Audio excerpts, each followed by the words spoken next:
থেকে এই পাহাড়ে দৌড়াদৌড়ি করবেন, আল্লাহ বলছে এটা ইবাদত। এটা কি ইবাদত? বলে কেন? বলে এটা আমি আল্লাহর নিদর্শন, এটা আমি আল্লাহর নিদর্শন। এখানে তোমরা দৌড়াদৌড়ি করবে, এটা ইবাদত। কারণ আল্লাহ বলছেন ইন্নাস সাফা ওয়াল মারওয়াতা মিন শাআইরিল্লাহ, এগুলো হলো শাআইরিল্লাহ, আল্লাহর নিদর্শন। আল্লাহ বলে হাজর আলাইহিস সালাম শুধু দৌড়াদৌড়ি করেছিল ইসমাইল আলাইহিস সালামকে পানি পান করার জন্য।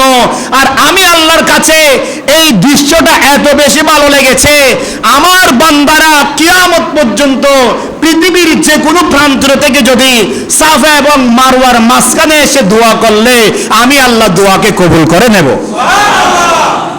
চিন্তা করছেন, সাফা মারওয়ার মধ্যে শুধু আপনি দোয়া করলে দোয়া কবুল হয়ে যায়। তো আপনারা বলেন হাজরা আলাইহিস সালাম কি কোনো নবী ছিলেন? বড় করে বলেন না, নবী ছিলেন না। আপনি নবীদের তালিকা বের করলে হাজরা আলাইহিস সালামের নাম নবীদের তালিকায় দেখবেন না, কারণ তিনি মহিলা। আল্লাহ বলছে তিনি নবী নয়, কিন্তু তিনি আমার ওলি, আমার একজন আল্লাহর ওলি। সাফা এবং মারওয়ার মধ্যে দৌড়াদৌড়ি করার কারণে, আমি আল্লাহর কাছে ভালো লাগার কারণে আমি এটার উপরে কোরআনের আয়াত নাজিল করে দিয়েছি। আমার বান্দাদেরকে কিয়ামত পর্যন্ত উমরা এবং হজ করতে আসলে এই দুই পাহাড়ে দৌড়াদৌড়ি করা আমি আল্লাহ তাদের উপরে ওয়াজিব করে দিয়েছি।